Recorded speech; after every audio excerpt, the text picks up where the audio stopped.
that the target of these airstrikes was the number 2 of Hezbollah, Ali Tabatabai, the chief of staff of Hezbollah.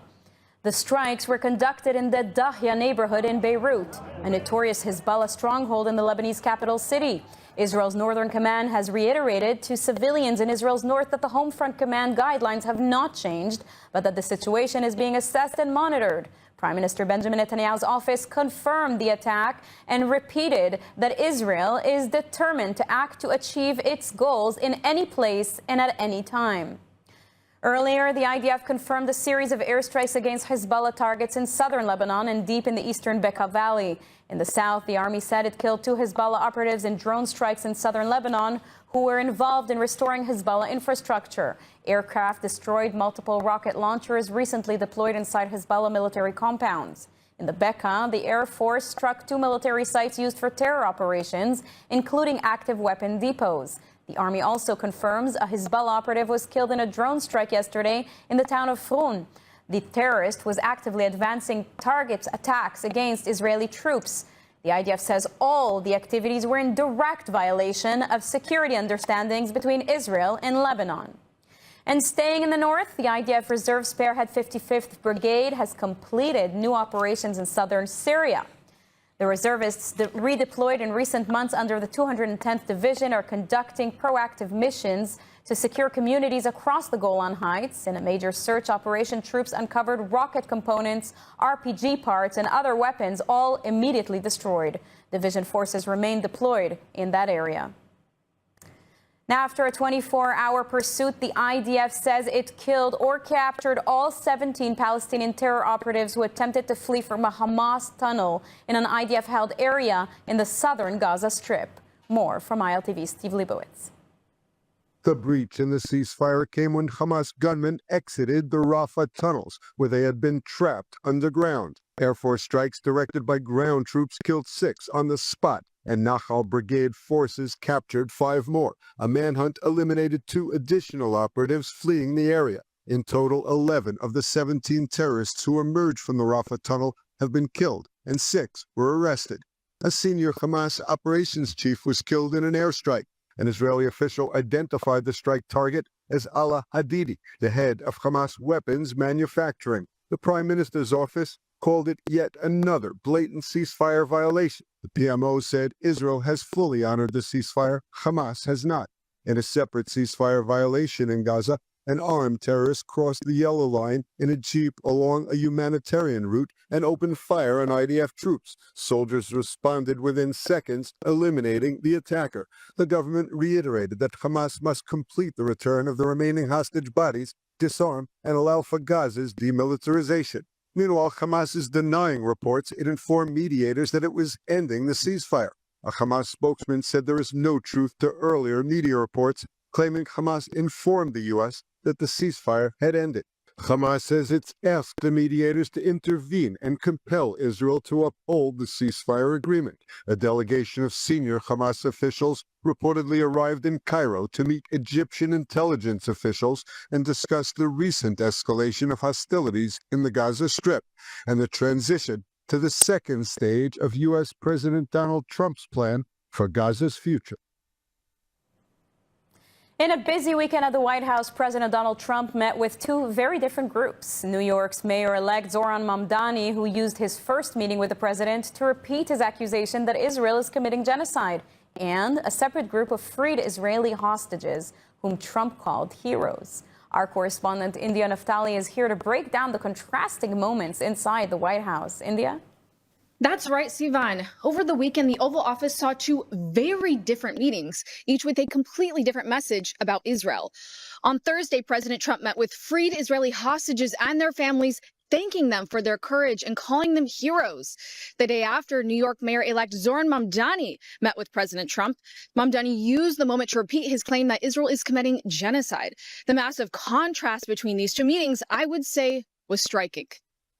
Inside the Oval Office on Friday, Mayor-elect Zohran Mamdani used his first meeting with President Trump to repeat a claim Israel strongly rejects, saying the Israeli government is committing genocide. I've spoken about the Israeli government committing genocide, and I've spoken about our government funding it. Do you agree that President Trump did do a peace and work hard to make the peace? Because he worked hard to do the peace in the Middle East and everywhere. Do you agree with that? I appreciate all efforts towards peace, and I shared with President Trump that when I spoke to Trump voters on Hillside Avenue, including one of whom was a pharmacist that spoke about how President Trump's father actually went to that pharmacy not too far from Jamaica Estates, that people were tired of seeing our tax dollars fund endless wars. And I also believe that we have to follow through on the international human rights, and I know that still today those are being violated. However, the day prior, a very different scene took place in the same building. President Trump met with a delegation of freed Israeli hostages who survived Hamas captivity for up to 2 years. Trump told them this. You're not a hostage anymore today, you're heroes. We love you all, and our country loves you all, and the world is watching, and really, you're amazing people. The hostages received a presidential coin from Trump himself, and the hostages thanked Trump for helping secure the ceasefire deal that freed them. The group included 17 of the 20 living hostages released in October. Among those highlighted was Matan Angrest, a freed IDF soldier who was held in isolation for much of his captivity. Trump said Matan was subjected to severe beatings, even losing consciousness. He went through hell, but he never broke. This is a living testimony to the toughness and heart of the Jewish people. The freed hostages used their meeting to send a clear message. The pressure must continue until the remaining 3 bodies of Dror Or, Master Sergeant Ron Gavili, and Suthisak Reintalak are returned from Gaza. The visit marked the 3rd time this year Trump has hosted freed hostages from ceasefire deals he helped negotiate. And so after a politically charged weekend at the White House, questions are raised about where the president is positioning himself in the shifting landscape of U.S.-Israel relations. We're now joined by Ahmed Kuzai, political consultant from Bahrain, and Professor Eitan Gilboa, expert on U.S.-Israel relations from Bar-Ilan and Reichman universities. Thank you both for joining. Pleasure to be here. Eitan, President Trump met freed Israeli hostages and called them heroes. Yet in the same weekend, sat with Mayor-elect Mamdani, who openly accuses Israel of genocide. How should we interpret these 2 very different meetings? Very difficult to interpret and understand President Trump. It seems that that it depends on the way he wakes up in the morning, the way he handles certain issues. This was, I don't think this was a bad meeting with Mamdani, but he did not object to Mamdani's description of if Israel's operation in Gaza is genocide, and he did not resist, did not criticize him for promising to arrest Netanyahu if he were to arrive in New York City. So I think this was somewhat disappointing.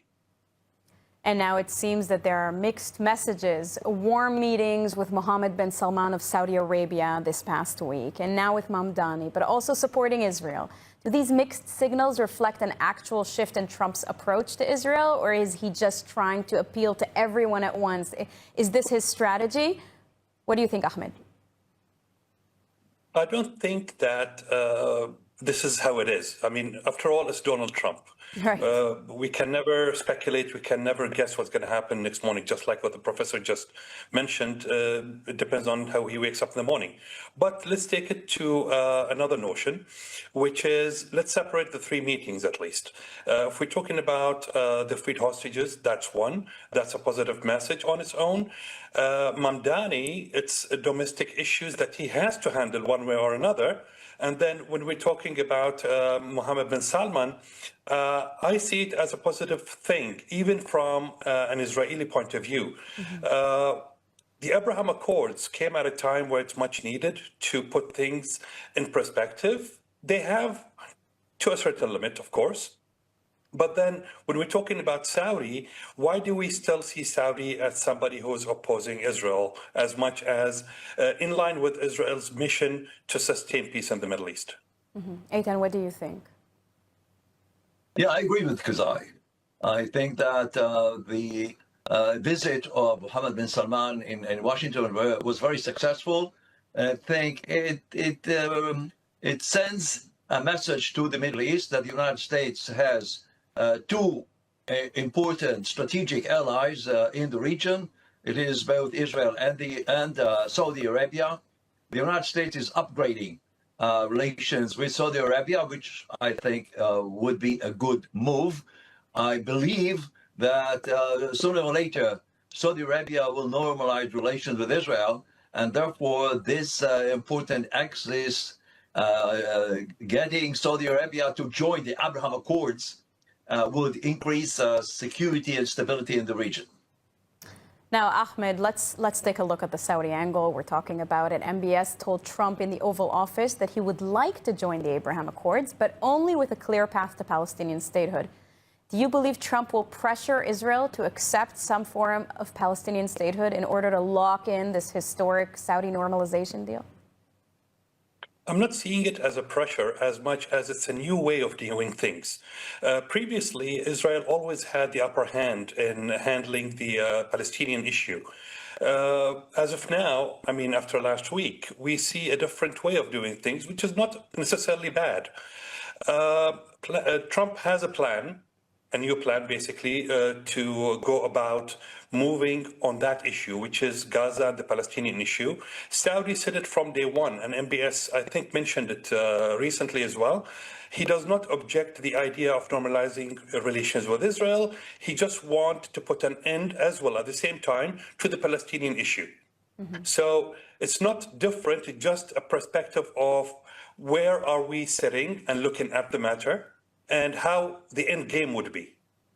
Now, Eitan, in your opinion, is Trump positioning himself as the only leader who can deliver both Saudi normalization and long-term security for Israel, or is he just playing both sides to gain leverage here with everyone? It's still hard to say. I would like to mention that there were certain conditions attached to the idea of establishing a Palestinian state. First of all, this is important today. The main thing would be to preserve the ceasefire, the fragile ceasefire, both in Gaza and Lebanon. But we are talking right now about Gaza. The ceasefire has to be maintained. It seems that Hamas is violating the ceasefire and Israel responding and retaliating. This is not good in the direction of phase 2 of Trump's plan. And then an international stability force has to go into Gaza. Hamas has to be disarmed. Gaza has to be also disarmed. Hamas has to leave Gaza, and the Palestinian Authority, which is designated to take over Gaza, has to go through substantial reforms. So I would say that until we see some progress toward implementation of these conditions, this idea of establishing a Palestinian state is still quite remote. And you mentioned violations. We see Hezbollah with violations in the north as well. We just see a strike in Beirut moments ago. So that's right, and I think this is highly problematic. So in Lebanon as well, the main mission right now is to preserve the ceasefire. It seems that Hezbollah is trying to rebuild itself with Iranian money coming in and weapons being smuggled in. This is in violation of the agreement brokered by the United States and France. And Israel just attacked Ali Tabatabai, who is number two, I think, in Hezbollah. And Hezbollah is supposed to disarm by the end of December. This is at least the plan that the United States put inside the agreement with Lebanon. Hezbollah has no intention whatsoever to disarm itself. So I think we have these two major problems with these terrorist organizations, Hezbollah in Lebanon and Hamas in Gaza. And I think it would need more forceful and aggressive policy by the moderate Sunni Arab states together with the United States to accomplish that important goal of disarming both Hezbollah and Hamas. Now, Ahmed, From the Gulf's perspective, is Trump emerging as a stabilizing force? It's hard to say as well, but yes, we're taking it from the Gulf perspective, at least we're taking it or from a positive stance. Just like what the professor just mentioned, I'll take from that point. There are too many teams playing the same game, and that's too much.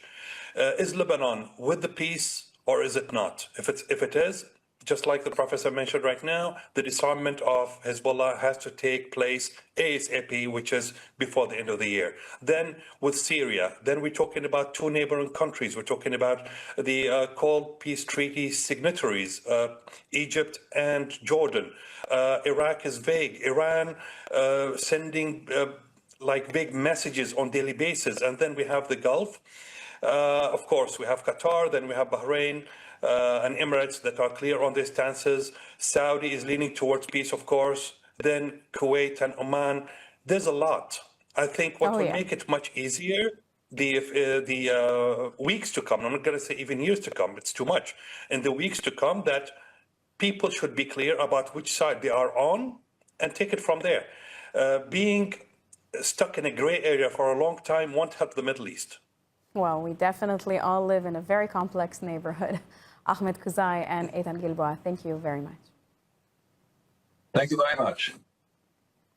When you buy from Blessed by Israel, you're not just shopping, you're standing with the families of Israel's heartland. Every bottle of delicious olive oil, handcrafted necklace, or jar of honey carries the spirit of Judea and Samaria. These, along with many more products, are the tastes, scents, and stories of the Promised Land, made by people rebuilding our biblical homeland every day. Shop now at blessedbyisrael.com and use ILTV's special code BLESSISRAEL for 10% off on your first order.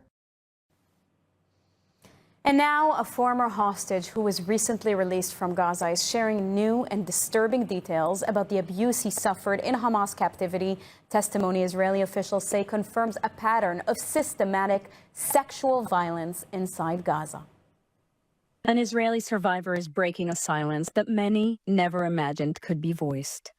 Guy Gilboa Dalal, held in Gaza for over 2 years, is now publicly recounting the sexual assault he suffered at the hands of his Hamas captor, an ordeal he says unfolded under constant threat of death. Gilboa Dalal describes a moment seared into his memory, his captor forcing him to sit blindfolded while pressing a rifle against his head and a knife against his throat.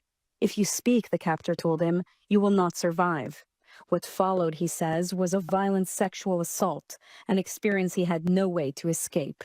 For months, he tried to bury what had happened. But Gilboa Dalal now says the public must understand that the terror inflicted by Hamas extended far beyond physical beatings, starvation, and psychological torment. In his words, this was control by humiliation and the threat of execution. Israeli authorities say his testimony is part of a broader pattern, evidence that sexual assault was not random, but part of a systematic environment of abuse inside the tunnels.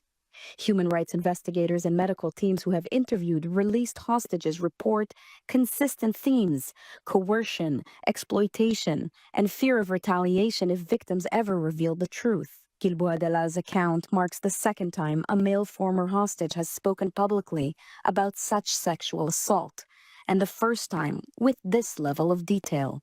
Advocates say his voice may encourage others to come forward, especially those still navigating the trauma of captivity. As Israel continues its efforts to recover the last 3 remaining hostages, this testimony adds a new painful dimension. It underscores what many Israeli officials have long argued, that Hamas's captivity was defined not only by violence, but by sexual brutality used as a weapon of control. Over the past few days, the IDF has carried out a major anti-terror crackdown in Judea and Samaria, with thousands of troops from multiple brigades targeting terror cells, weapon networks, and attack plots. More on this from ILTV's Steve Leibowitz. A 3-day raid by the Etzion Brigade in Beit Umar included 300 searches and 200 interrogations. 4 terrorist suspects planning attacks were arrested, along with 8 weapons traffickers. Troops also seized more than 15 vehicles purchased with terror funds.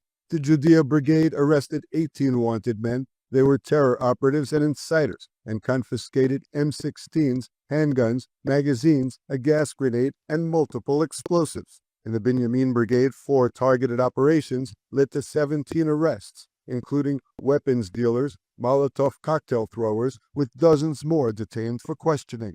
The Menashe Brigade and Yamam Special Forces, working with the Shin Bet, thwarted several active terror plots and seized more weapons in Barta.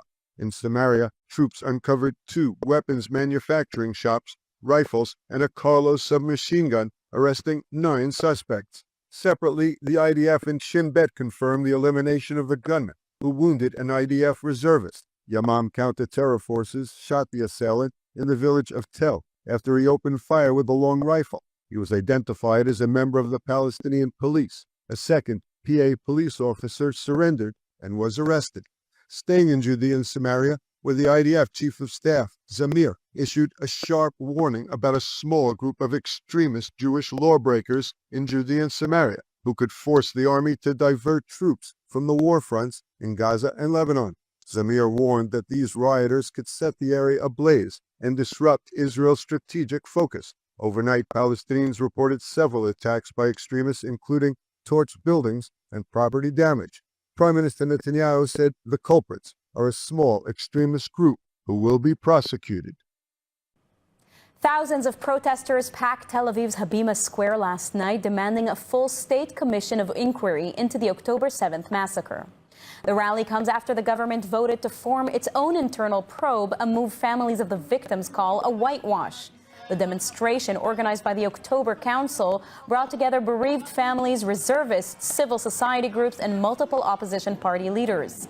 A giant screen displayed the faces of those killed, murdered, alongside questions about how they died.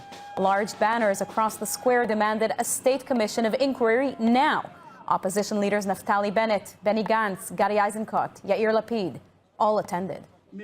I'm coming here tonight because I want to have some answer what happened in this day, why nobody came to help, why the soldiers didn't come and they help my daughter. She was alive until noon, and I don't have no answer.